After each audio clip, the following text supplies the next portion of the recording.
Davido. Guy, you go buy car, guy. You go buy car for time like this.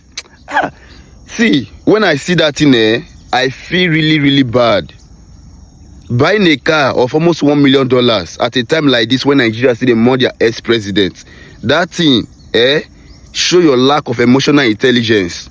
And in finance, get what they call financial ambience. What be financial ambience? When your financial intelligence not in alignment with your emotional intelligence, that's in a financial mistake. And on the long run, it go feel affect your finances, because now you know they buy this what you need because you really need them. They buy from a place of emotions and sentiments.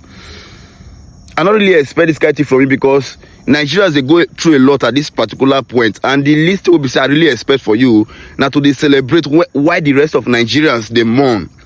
I swear to God, before God and man, guy, you go buy car, so you not care about the average Nigerians. Even if you buy that car self, at least suppose you keep on first. Why, when this period is gone, at least you feel celebrate. Okay, what's not the point of you celebrating while others are crying?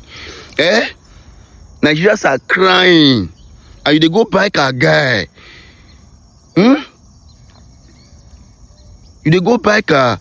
Many for me, that money, at least use it to console Nigerians. Nigerians are depressed. People they heartbroken. Things they happen.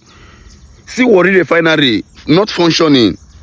See from Benin, if they come from Benin to that place, the road bad. These are things your money go fit do for Nigeria to take console these people. How do we move forward now that the ex-president is gone? What is the next step forward? That is the behavior and the mindset of a leader. But this really shows you not really get the financial IQ to handle the financial ambience. And remember, like and subscribe. Smash that button now.